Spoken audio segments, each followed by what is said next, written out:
Welcome to Hackless Talk, the podcast of the hottest blockchain news, market insights, and expert opinions from Web3 professionals, brought to you by Hackless.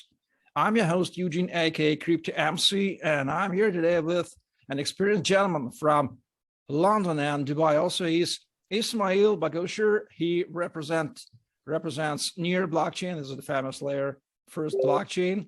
He's like a blockchain bridge gentleman between London and Dubai. That's my perception of him. So Ismail, it's great to have you on our podcast. Likewise, Eugene, it's a pleasure to be on board.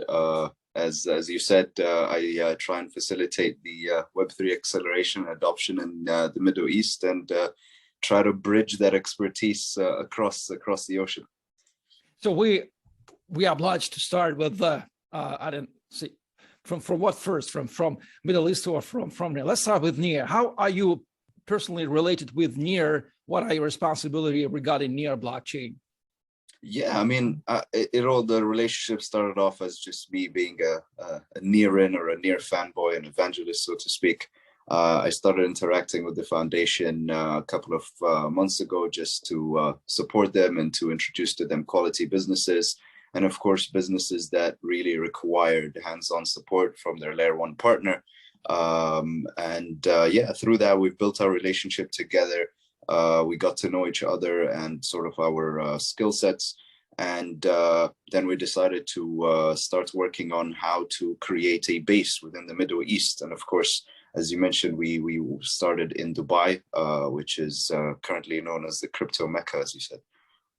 Definitely, Dubai has already become a crypto Mecca. I will ask you about Dubai a bit later. Now let's dive into Near, because there are a lot of layer first blockchains, not so many, not thousands. Thanks Satoshi and God, not thousands. So we have to choose about dozens of them. And Near has already become one of the renowned blockchain. So maybe explain, like your representative, why to choose Near for development? Why Near is better than other good layer one blockchains? What's your opinion? Yeah, I mean, look, I come from a non-technical background, so I had to do a lot of research in order to understand what type of blockchain or what are the different aspects that you should look at when trying to choose a blockchain. And for me, like pretty much everything about Near protocol excited me. I mean, starting from the founders, Alex and Ilya, with their backgrounds, both of them very deeply involved in tech in like very large institutions. And secondly, the community and the foundation, they're very, very supportive, very strong, and all over the world, of course. But in reality, what really set them apart for me is their ability to basically onboard Web2 companies into Web3. The usability and the ease of doing business and the ease of being able to develop smart contracts on their platform was, in my opinion, one of the best. And it should mean a lot coming from somebody who doesn't have a background in tech. I mean, the easiest way to look at this is creating a wallet on Near and creating a wallet on any other competitive chains. And you already see the difference from that. Of course, you've got, the classic arguments of it's got lower transaction fees, higher throughput. But in reality, in my opinion as well, Near protocol is probably the best example of sharding in this industry. I mean, with the Nightshade protocol, you can see a lot of projects that are moving towards this direction. You've got Ethereum 2.0, you've got Zilikia, and in my opinion, they've pretty much kind of thought about all of the different angles involved in here, thought about the best way in order to achieve scalability. And in my opinion, with the Nightshade protocol, Near protocol is definitely going to be the most infinitely scalable blockchain in the next coming years. Well, and what are your current tasks for when you work for Near? What are you planning to do till the end, let's say, of 2020? What will be your... Yeah, I mean, for me, my main aim is to kind of enhance their exposure within the community, especially in the GCC area. So, there's a lot of, as you said, there's quite a few blockchains for you to choose out there. But in the end of the day, the community kind of ecosystem as a whole is a silo.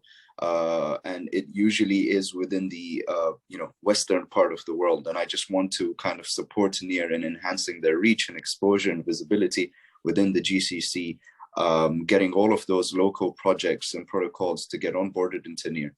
Secondly, my aim is to also enhance the Web3 adoption in the Middle East. So this is through Near and through my other role at Emirates, which is a centralized exchange, and through my affiliations with other projects. So Near Protocol, as I said, is a very easy onboarding process. It's a very scalable solution. So all of the institutions, data centers, user-centric providers like e-commerce companies and things like that, that are all looking to move into Web3 and looking for a layer 1 solution, I'll just introduce them to Near because I think it's the best solution out there. So just to answer your question shortly, what is my aim and what's my vision is to accelerate Web3 adoption in the Middle East and via Near Protocol. Amazing. So guys, if you need a new representative on the Middle East, so Ismail Bagosher is the first person you need to talk to. I know that a lot of projects are applying for grants of Near, and Near acquires projects to build on them. What should one project do to start building on Near? I'm talking about via grants or without grants. These are kind of two separate ways of start working, if I'm not mistaken. Give us a short guide. Yeah, of course. I mean, look, it depends on the stage of the project that you're in. So, I mean, if you're looking to build on Near and you've done your research already and you've just raised the finance, then I would suggest obviously to build straight away. The foundation and the ecosystem provide a lot of support to founders, especially in terms of communication with third-party sources. For example, if you're looking for strategic partners, if you're looking for marketing support, we can help you with all of that, regardless of whether you've got a grant or not. For projects that are more early stage, like, you know, either concept or seed or are just about to have their first fundraise, and you're looking to build an MVP on your desired layer 1, hopefully it's Near Protocol, then of course we can have a discussion about the grant process. So I guess before a project goes into the grant, as somebody within the foundation that kind of supports the foundation with the selection process, I would really urge projects to sit down and look at where you overlap in terms of your vision and your mission with Near Protocol. So, you know, like, are you supporting the acceleration of transition from Web 2 to Web 3? Are you creating some sort of smart contract innovation that's really tackling a specific issue in the space? And you know, based on that, you'll be able to understand whether this is the right blockchain for you. And based on that, we will be making an assessment whether this is a project that we would like to onboard into the foundation and support to the grant. Amazing. So we've covered the Near topic. So if you are looking into Near, you do know what to do. Ismail, talking about your personal story in the blockchain space, you are not a technical person. You are a well-educated Middle East gentleman who educated in London, and you are now in London, and you have a huge experience between London and Middle East. First of all, how did you start into the blockchain space? What was your main way to do that? Yeah, I mean, it's a classic story, like many people. One of my friends who actually works as a software developer, or used to work as a software developer, was doing an internship at a development company, and he came to visit me one day, and he was just kept on rambling about, you know, virtual currencies and blockchain, and how he stumbled upon Bitcoin and Ethereum, and how he is exchanging goods and services online with virtual currency. And you know, he referred me to a couple of the classic sources, like, you know, CoinGecko, CoinMarketCap, and things like that. And I started researching about Bitcoin and Ethereum, and I started getting really interested in its business applications, coming from a business background. So that was around like 2016, 17. And, you know, I kept researching it. And in 2018, I decided to take the red pill to see how deep the rabbit hole goes. And I just went in full time into crypto. That's an amazing story. What excites you most into Web3 or crypto or blockchain space? These are all synonyms. What are you most passionate about in the space? Yeah, that's a really good question. In my opinion, you know, it's data, or what I like to call like a consumer-controlled economy. That's what really excites me about the Web3 space. So, you know, is the general ethos within the blockchain community is it gives power back to the people. And, we all know stories about how data is being mismanaged with companies like Cambridge Analytics, Facebook, etc. And it really, I feel the Web3 and blockchain technology is a platform that will help expedite the creation or development of the correct infrastructure that's needed to sort of maintain data protection and for individuals to be able to hold their personal information without having the risk of it being shared. So, and that has many facets that it could open into. For example, consumer engagement, monetization of your everyday tasks. So that's really what excites me about blockchain. We've got examples like, play to earn. We've got examples of learn to earn, participate to earn. All of this, I feel, kind of plays into the data aspect.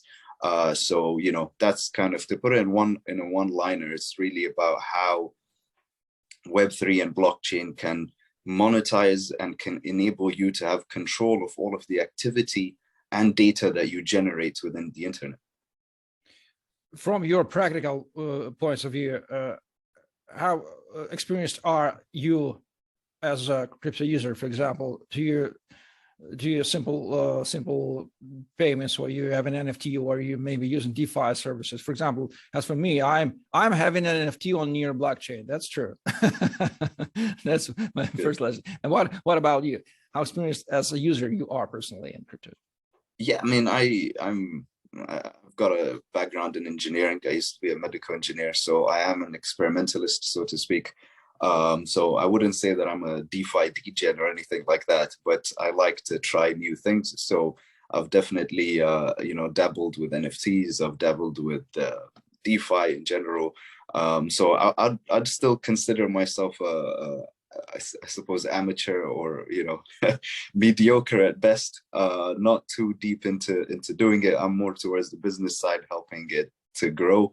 But yeah, everybody pretty much, I feel, or I should encourage everybody to try everything. You never know what's best for you.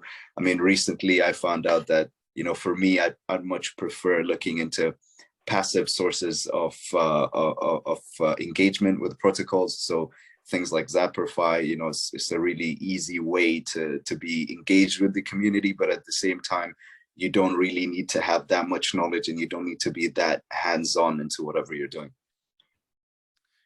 Well, Dubai, as we already mentioned, it has become a crypto mecca in recent, especially in COVID era. What's the secret of Dubai? Why in the COVID pandemic, when all the world was closed, Dubai was not closed?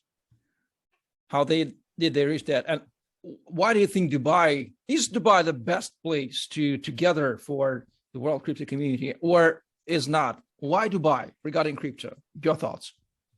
Yeah, that's, again, a really good question. In my opinion, the reason why Dubai has just kind of shot up in terms of businesses moving into the country, especially related to crypto, is because of their ease of doing business.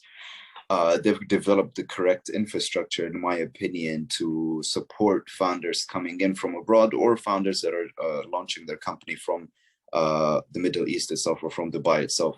So this involves legislative support. So there's communities and businesses and infrastructure like Crypto Oasis that help businesses with their setup in terms of licenses, helping them with connecting them to the local community like investors or advisors, and of course opening up bank accounts and things like that. So that's one thing, keeping it aside, but also the country itself has a very strong vision of adoption of blockchain technology. So you can see, like, Dubai Police, for example, has already adopted blockchain technology to kind of store data. And I think they've also released their own NFT collection that people should check out. Moreover, the Dubai Commodity Center is also implementing blockchain technology in terms of their logistics. So, when you see a country implementing the technology for themselves, that's when you want to be involved with them, because you know that they're going to continue developing the correct infrastructure needed for you to build your company. And then, comes peripherals, like they've got really good internet connection. They've got the right infrastructure in terms of connections with the European development companies, with foreign institutions moving in. You've got, you know, all of the big guys: SAP, Microsoft, Oracle, Google. So you've got that, you know, you've got that European credibility, but you've got a sort of sandbox that you can start playing around with and building technologies that will be almost instantly used within the local community. Well, I do believe that there are a lot of myths about Dubai.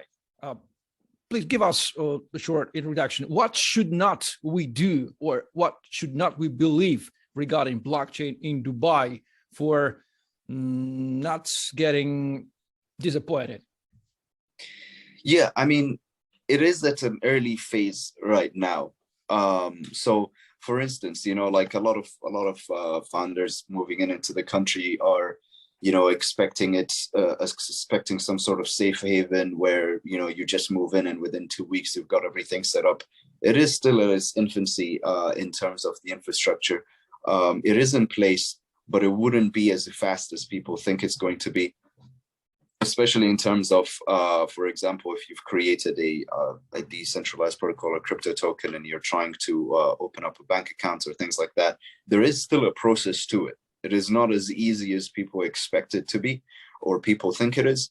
So I would keep that in mind. It's really about having patience and believing in the future and having a long-term vision or foresight. So I would still encourage businesses to move into Dubai, but I suppose just be patient. That's really the only thing I'd say. Well, we would love to have to know, do you have your I don't want to say testimonials, but your main thoughts about there are a lot of things are taking place in the Web3 realm, a lot of buzzwords, a lot of sort of anthologia, I would say. It's not easy for a newbie to even understand what is are we talking about for now, for example. So let's discuss the main things regarding Web3. First of all, I'd love to know, what are your main thoughts on non-fungible tokens, or this NFT hysteria? What do you think about that? Non-fungible tokens in its essence is a very sound technology. I mean, I personally, I feel like the underlying infrastructure, the underlying technology behind it does enable or does tackle a lot of real world issues. For example, legal contracts, the legal contracts or representation of one's self within the Web3 ecosystem. So I do feel it's got a lot of utility, but it needs to be adopted in the right way. Naturally, just like, you know, Web 1.0 and Web 2.0, every time there's a new technology out, usually what gets popular is its most primal utility. And I think that's what's happening right now with, you know, NFTs. You get to see like I don't know, I don't want to use Bored Apes as an example, but recently they've developed quite a few, I suppose, utilities for their product. But without naming any of the others, they're simply just pictures online that, you know, can mimic art, so to speak. So yes, that is definitely utility, but in my opinion, you know, protocols like Boson, protocols like Space Metaverse, they're really utilizing NFTs for its true and intrinsic value, which is basically creating or storing data and value that's attached to it virtually, and it can be used for virtually any utility. So you should check out like Quick Trust. They're creating a thing called Super NFT, which basically is attested legal documents online, like escrows and things like that. And then you've got companies that are using NFTs to basically represent tangible real world assets. So you get to shop online and buy a specific NFT, and that is sort of your receipt to holding the real world item. Or even recently, Vitalik mentioned the soul bonded NFTs, I think, which can be basically is a representation of oneself that cannot be transferred. And it can be used, I think it was to have your personal information, your job information, things like that. Companies like Tech, which is on the Flow blockchain, they're using it for sports engagement. So you've got the NFT that kind of represents your activity with a particular football club. So how many matches you've attended, what type of players you like, how many times you've traded a specific player. So again, like there's a lot of utility for it. I just think we just, again, need to have some patience to basically see it transition from this infancy phase to its actual utility phase. Yeah, definitely. I totally agree with you. And you mentioned this famous Vitalik white paper, latest white paper about this. So that's an interesting thing. By the way, don't you know, is there any sellings of real estate in Dubai in NFT form? Because there's a very popular scheme in the United States, for example. I think that some startup have already perhaps implemented selling the NFT selling in Dubai real estate property. What do you know about that? Yeah, the tokenization of real world assets, I feel like, again, this is still at its infancy phase. It is not as, I mean, in Dubai, a lot of people are talking about it, that's for sure. I think there's one or two companies that are planning to launch, but in my opinion, at the moment, it is not completely authorized to tokenize real estate or to tokenize land. The government bodies and the institutions that are involved are planning to implement some sort of legislation to help adopt this sort of technology, but I don't think it's there just yet. As a general, though, I do think it's a very good way of kind of transitioning the real estate economy into Web3. Fractionalization is very important, especially to help people from lower income backgrounds to also have some sort of investable income and to be involved within the real estate world. But yeah, just to answer your question, I don't think it's the ripe time at the moment in Dubai. Definitely. Personally, so skeptical about the possible intersection of physical world and digital world, because a lot of legal issues have already arisen in that, and every country has its own legislation regarding crypto at all, regarding NFT and so on and so forth. So this is very, very tough, but we will see the future. Of course, we are still in the beginning. And some experts, personally, they consider NFT as a sort of building blocks of another buzzword about metaverse, and metaverse is the hugest topic for today. What are your main thoughts about metaverse? Is it buzzword or something interesting is happening? Yeah, I mean, again, at its infancy phase, so I'm not going to be as critical. I personally like the concept. I mean, meta, the word itself means infinite, right? So it does have an infinite possibility.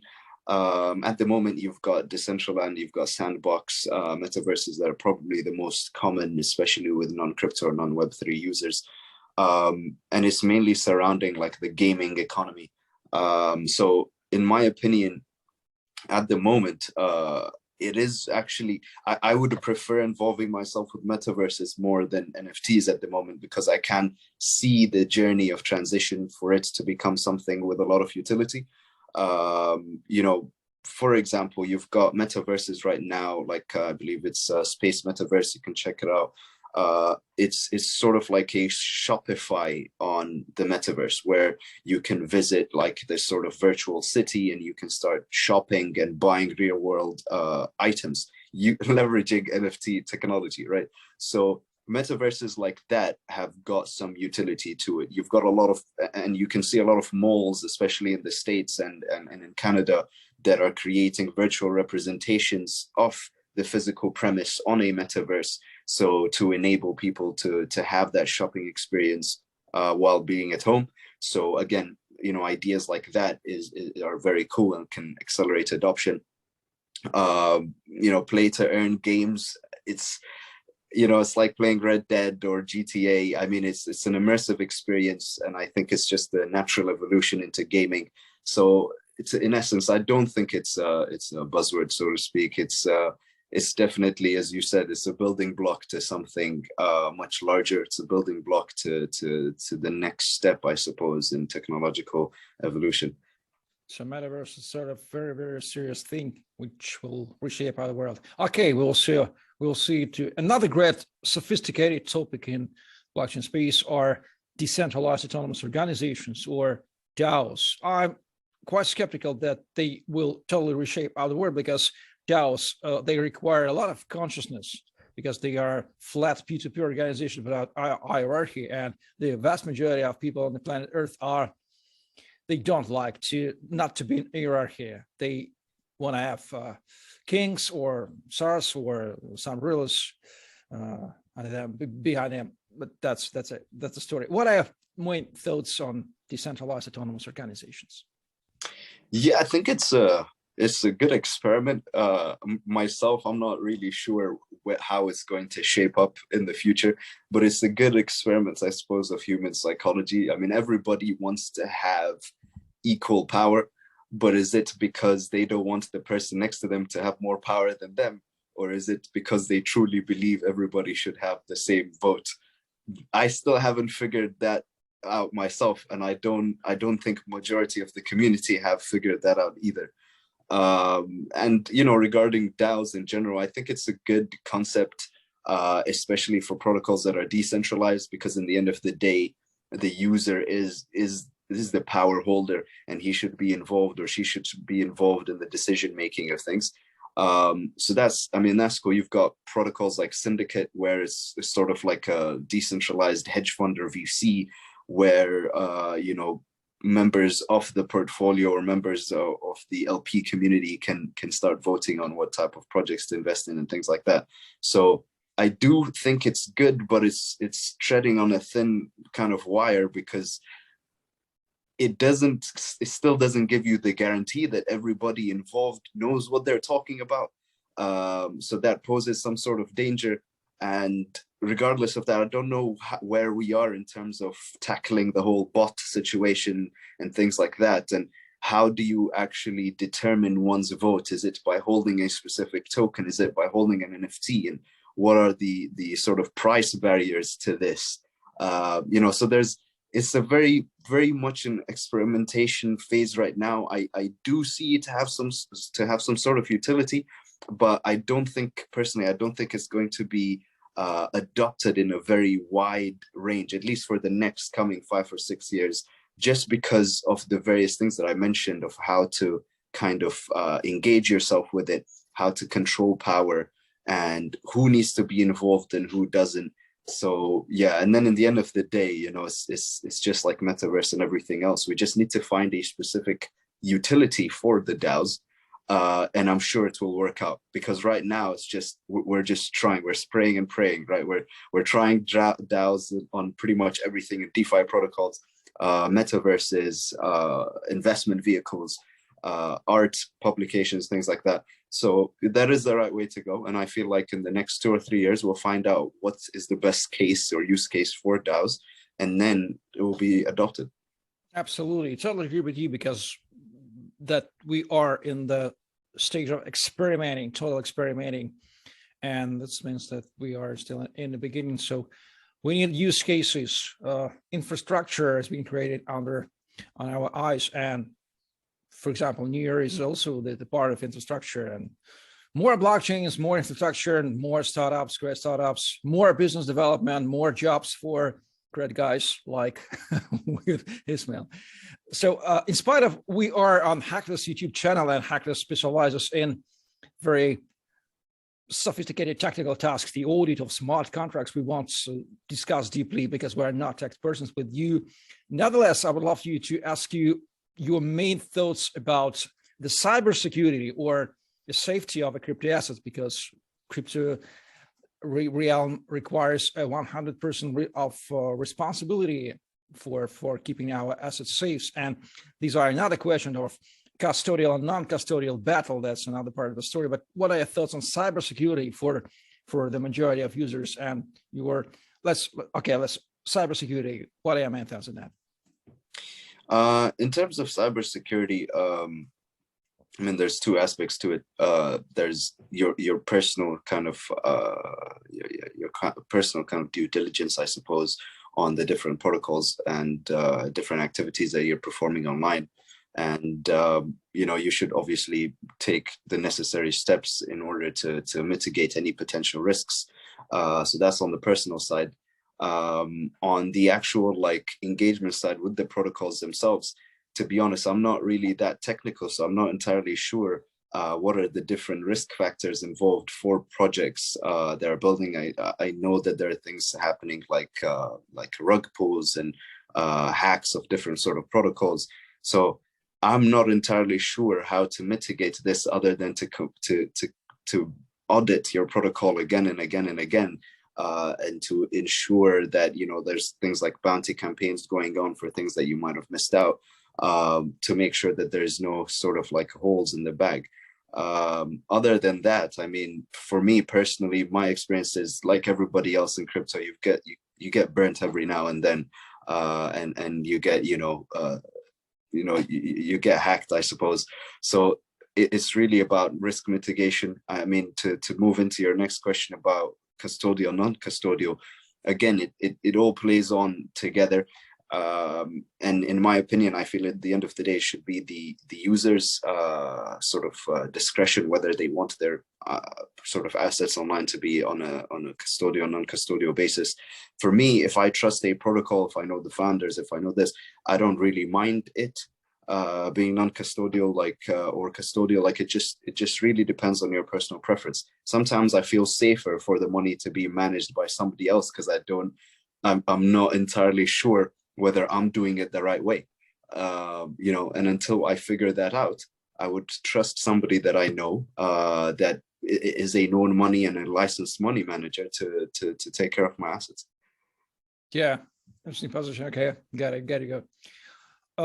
DeFi, or decentralized finances, how will it reshape the world we know for today? The world full of banks, full of big centralized monstrous finance institutions, and DeFi totally simplify, but DeFi deal with crypto, and the vast majority of people are quite afraid of this crypto because of this custodial, non-custodial, and technical issues. How do you perceive DeFi, and how do you see the potential of DeFi in the future? I mean, DeFi is a cool element. We've seen the rise of DeFi over the last 2 years. I feel like it does create a lot of different emotions, DeFi. For example, in terms of institutions, governments, and things like that, it is very difficult to control the different activities that are happening within DeFi. So that definitely is a factor that will kind of slow down adoption a little bit. And then you've got people from different parts of the world that are finally accessing global finance and are leveraging DeFi for what it was intended to do. And you've got individuals who are, taking advantage of the decentralized aspect of this, of the open source nature of this, and acting in a malicious way and hacking it. So it's a mix of emotions, just like any other new type of sort of innovation. I feel like it is necessary, and it is the natural progression of things. But I suppose that we need to be able to come to a middle ground. I mean, with all of the new innovations that are happening within technology or within the regular traditional industry, there's always some sort of middle ground that you have to reach in order to achieve your final goal. And I think for DeFi to have mass adoption, it needs to kind of, it needs to behave in a certain way that would be acceptable for the local regions that they're in. In the end of the day, the governments, for example, they've been, managing people's finances and making sure that there aren't any frauds or things like that this entire time until DeFi kind of sprung up out of nowhere, right? So it would only be natural for you to discuss, or for the DeFi community to discuss such activities with these governing bodies to start off with, in order to find a middle ground. How do we understand what people tax, or rather how we should tax people, or things like that? Because right now it's just a wild, wild west where you can pretty much do whatever you want online and then come out into the real world. So it's sort of a confusing place to be in.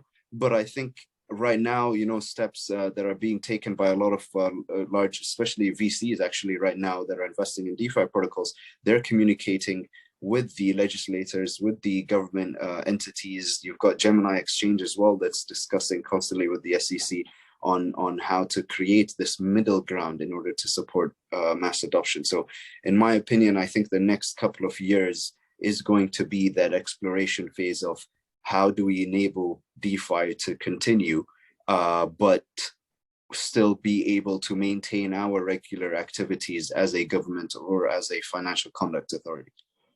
You have anticipated my next question. You mentioned mass adoption. We've been for 13 years in the blockchain space since the first block of Bitcoin had been mined in the January of 2009, and we still cannot say that the crypto is mass adopted in the world, but the velocity of adoption totally amazes us. How do you see the main drivers of a sort of mass adoption, let's say mass adoption of crypto from different angles in upcoming 5 or 10 years? How the events will be going like in your vision? Yeah, I mean, mass adoption, it involves various factors. I mean, there is education. Masses really don't know about what the activities that are going on in crypto and Web3, and they might have heard of it, but they still do not know how to kind of engage with the different aspects of it. So there needs to be some education surrounding that. And secondly is infrastructure. You know, you've got countries, for example, like the Central African Republic. They recently, started accepting blockchain and crypto-based companies, giving licenses away. And I think they recently opened some sort of Bitcoin fund as well. So you've got the education going on, you've got the education piece, and you've got the ease of doing business piece, but they haven't got the infrastructure piece. So majority of the population don't have a stable connection to the internet. The country itself, in terms of its internet infrastructure, is still in its kind of weak phase at the moment. So how do you accelerate adoption without that? So in the end of the day, I've learned that there's several pieces that are involved in terms of mass adoption, and they all need to come in together for it to come into full effect. We talked about Dubai earlier and the Middle East. So you've got the infrastructure, you've got the ease of doing business, you've got the education piece going on, and that is why you've seen a large influx of businesses moving in. You've also seen a lot of crypto evangelists and crypto investors moving into Dubai, because you've got all the three pieces working in tandem. And I feel kind of that's sort of the driver. That's the main three drivers for adoption. In terms of users, protocols themselves, I feel like, also coming from a non-tech background, a lot of these protocols, especially the great ones, have been, on the drawing board and are being developed for like 3 or 4 years before they go into market. And I feel like the teams are so engrossed into their product, they forget about the vision, the main vision, which is Web3 mass adoption. So, when you look at something again and again and again, it tends to look easier and easier and easier to understand. But in reality, for somebody outside the circle, it actually looks harder and harder to participate in. So, I feel like, again, a good example would be Near Protocol. I mean, look at the way they've developed their smart contract deployment system. Look at the way they've developed their wallet onboarding. It's simple. It's 2-3 steps. I don't need to know anything about anything within Web3, but I can participate almost immediately. And that really plays into the mass adoption piece, but from the personal aspect of things. So we've just discussed the sort of the institutional level mass adoption, and then you've got the personal level mass adoption. That's a great division. I love institution and personal. These are two different paths, or really. Talking about the role of the governments. From the one side, they act, I would say, sort of free PR agencies for crypto worldwide, because they talk about crypto for free, they regulate crypto for free. Due to them, billions of people have already known what Bitcoin is. Perhaps, I think, any people in any place of the planet Earth, if we stop them, do you know what is Bitcoin? We'll say, yes, I heard it. From the other side, they regulation, they prohibit, they restrict, they slow down. That's my point of view. How do you see the role of government regulation? Because regulations is, we have up to 200 countries on the planet Earth. And I exactly don't know, honestly, what's going on in regulation in Dubai. You may educate me here, but you may compare regulation in Europe, regulation in US, and Dubai. What do you think about regulation at all and its role in adoption of crypto? Is it helping or it's slowing down? Yeah, I mean, look, I mean the discussion about, you know, governments and what they're doing in the behind the scenes and all of that, we can sit here and talk forever. But in reality, of course, it plays a large factor in terms of mass adoption. You know, you've got, I mean, again, I'll use the same examples again. You've got countries like El Salvador, for example, that started implementing, you know, the Bitcoin as a legal tender, right? So the government's fully on board, or at least that's what we know. They're fully on board, and it's generated some sort of adoption in the country, right? I don't think they've particularly reached their targets in terms of how much they wanted to adopt it within the business community and within the resale and consumer community. But you know, there's government support. So then you have to think about why didn't it really work out for them? And then you have to look at the macro situation and look at all of the governments that are involved within El Salvador's activities or socioeconomic activities, right? They don't particularly support their transition.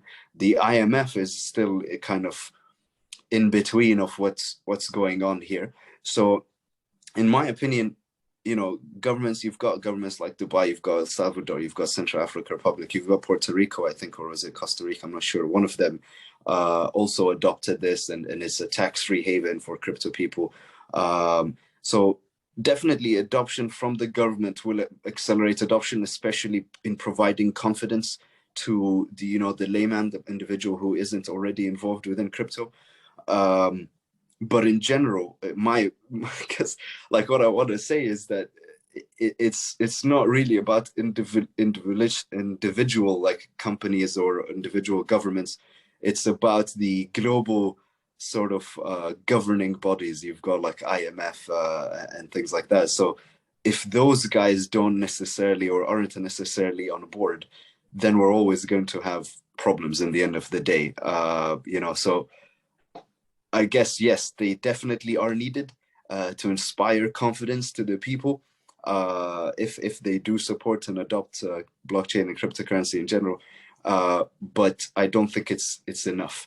It needs to be adopted in every level of power and every hierarchy in order for it to be actually mass adopted. Otherwise, it's still going to be silos, like how the whole gold situation was a couple of decades ago. Some countries are pegged on gold, some are pegged on dollar, and that is still creating problems around the world till today. So, yeah. Yeah, this is like a development of humanity from a philosophical point of view. Looks like these conflicts of all the institutions and new institutions, technologies, creative destruction by Joseph Schumpeter, the famous social economist, and so on and so forth. That's an amazing visionary episode. Ismail, you are a football fan, if I read carefully your LinkedIn. You love FC Arsenal. And I would love to ask you, gaming or sports, these are mass adopted already things, and crypto may and will inevitably reshape how we do entertain ourselves, how we do sports, entertainment, gaming there, and so on for music and so on and so forth. What are your thoughts how blockchain and crypto will change, let's say, sports industry, mass football fans and so forth? Would it be easy to onboard people from football fans to Web3? Sounds crazy. It's a really cool topic, actually. I'm speaking to a lot of companies that are trying to sort of build projects that sort of enhance user engagement. You've got on-chain betting, for example, within the sports industry. You've got the CDNs, which are, you know, are sort of distributed content, basically, where they're showing all of the matches and stuff live on blockchain. So that's pretty cool. There's several ways in which the sports world can kind of benefit from blockchain technology. In my opinion, what I really like that's being currently sort of the hype at the moment is the creation of like a true fan. And actually it plays into what Vitalik recently spoke about, which is the soul bonded NFT. So imagine you can create like a soul bonded NFT with your local football club that you support, right? So you'll actually, or the football club will be able to measure your sort of commitment to the club, so to speak, right? So it will be able to look at your wallet and see all of the videos and stuff that you've watched on Theta, for example, about the football club. It will be able to look at whether you're betting for or against the club on your on-chain betting. They'll be able to see how many matches you've attended because you've been paying the tickets using the same MetaMask wallet or whatever. You know, and sort of engagement to that extent. And then based on that, you'll be able to be rewarded based on your engagement, because, you know, there's a lot of ways in which you can be engaged with a football club.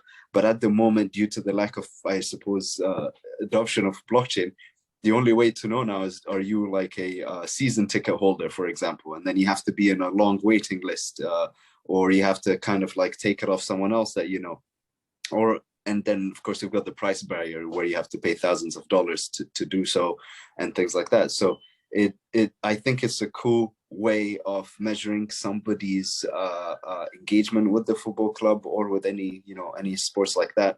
It's a good way of distributing merchandise for the clubs. It's a good way to allow the sportsman or sportswoman themselves to brand themselves online without having the use of agencies that, you know, take a large chunk of their profits and things like that, and to be able to communicate with the fans in a much more personalized way. So yeah, I mean that, and you know, I see a lot of potential in that space. I see a lot of good companies coming up that are already you know, creating amazing projects.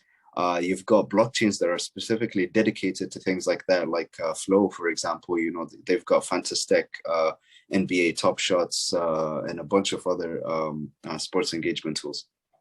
Absolutely agree with that. NFT have a huge potential to become a sort of marketing tool for making fans, creating fans and brand advocates in different areas. And a lot of projects who have already been utilizing this concept of how brands may use NFT for increasing the engagement. Really, really good idea. You mentioned education and learning, and I'm totally agree that learning, being on the Web3 space, requires a lot of learning on an everyday basis. What are your favorite ways to learn about Web3? Do you love to listen to podcasts, read books, or to talk to people, or to read Reddit, Twitter? And how would you suggest to learn about Web3 for newbies? I tend to learn a lot of it through meeting people. So, you know, of course, there's the research that you have to do, but in essence, I like to keep myself in front of people that know more than me, like yourself, perhaps, Eugene. You know, like you've asked me a lot of interesting questions that I'm probably gonna go, you know, and research further. But you know, that's really how I get majority of my information. I meet a lot of interesting people. I meet founders of businesses. Or I meet people that have been participating within Web3 or blockchain, you know, for the last 5 or 6 years. And, you know, they mention a few things, and then it's really up to you, if you're really interested, that you have to go home and research it further. And then, you know, through research, as you said, Web3 is a constantly developing space. So, you know, you research one thing, and then you end up having 3 more questions, and then you try and answer the 3 questions and you get 5 more. And, you know, and it keeps going on like a flywheel. And in reality, that's how I managed to be able to enter the space, because I kept asking questions, and, you know, questions give birth to more questions, and so on. My favorite way of consuming the information would probably be researching articles. You know, Medium's a great place. You've got, you know, podcasts like Bankless, and especially VCs as well. VCs are a good source of a rich source of information. So you've got VCs and private equity firms that release weekly or monthly reports, or you've got, you know, their blogs where they, you know, like yourself, interview a lot of interesting people. And then when you go on YouTube, you can search that person's name and kind of understand their sort of thought leadership and what they think about this space, and that encourages, you know, further research. So I guess the word that I keep leaning on here is research. So it's, you know, you can meet a lot of people, you can have a lot of references, but in the end of the day, it's the true way to understand something is to crack down on it yourself. I love your answer, really, and thank you for mentioning Bankless. I'm a huge fan of Bankless. These guys, Ryan Adams and David Hoffen, have been doing amazing things on an everyday basis, and I'm understand how much work it requires on an everyday basis. And maybe you have, you may mention free thought leaders, and because there is a lot of place in the Web3 space for now for personal brands and personalities. Every person is the endless source of endless information and endless knowledge. And our podcast, you are the source of knowledge. Some of your friends will look on you and say, "Oh, Ismail, I've been doing something interesting. Let me dive into," he's already said, Metaverse, DAOs, DeFi, and so on and so forth. That's how we spread information P2P from one hand to another hand. Who are your favorite thought leaders in the blockchain space you are personally following for? Do you have that? It's a good question. To be honest, like I meet a lot of people, and I read a lot of things, so I can't really pinpoint to specific people, and I am bad with names. But I will say the founder of, for example, Dragonfly Capital. I'm not sure of his name. I just read his content. But the founder of Dragonfly Capital is a very good source of kind of mind-provoking content.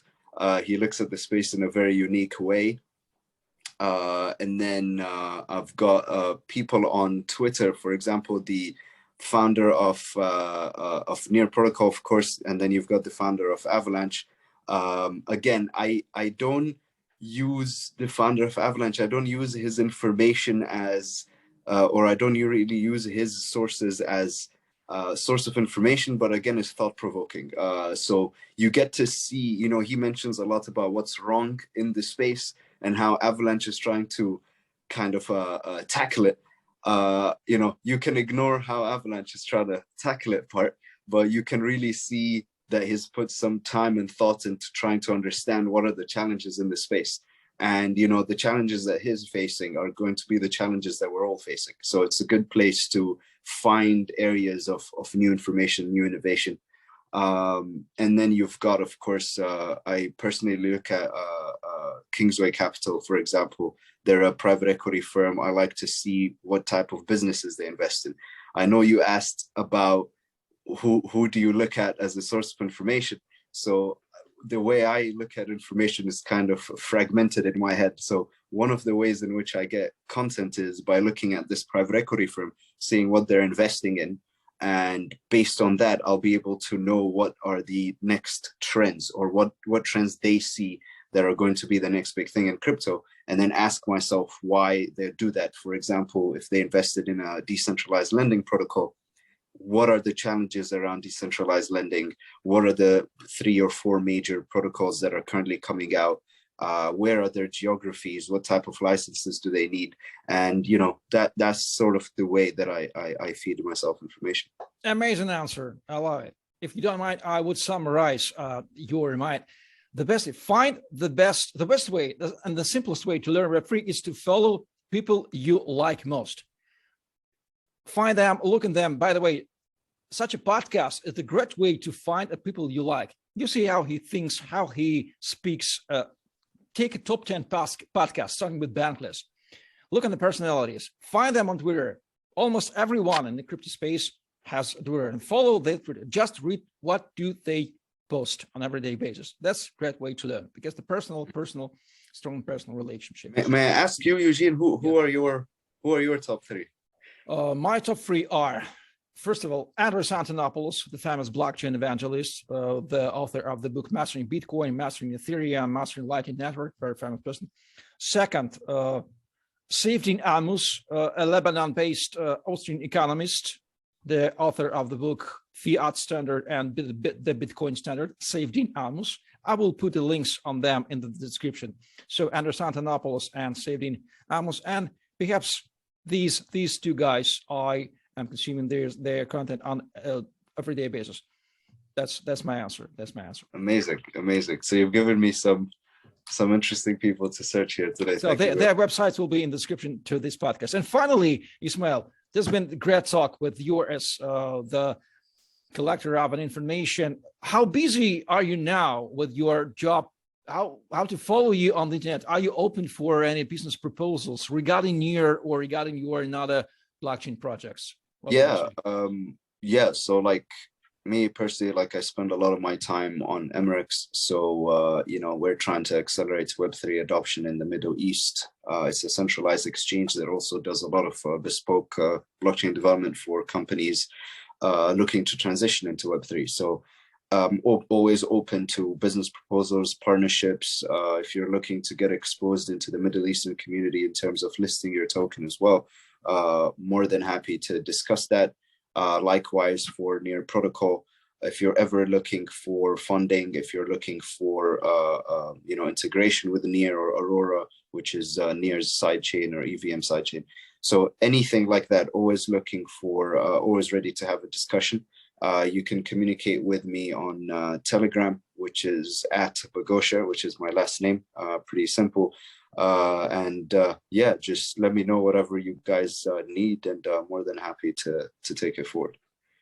Thank you for what you're doing, Ismail. This has been an amazing talk with Ismail Ibrahim Bagosher, the NEAR representative, an amazing gentleman.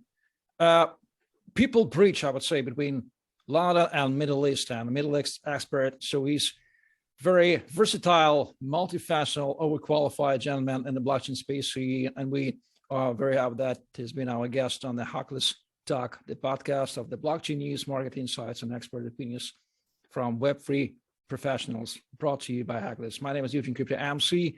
Please like, share, subscribe, ask your questions in the comments, and be a part of Hackless and be a part of Web3. And we will get back to you soon with another episode of the Hackless Talk podcast. Bye-bye.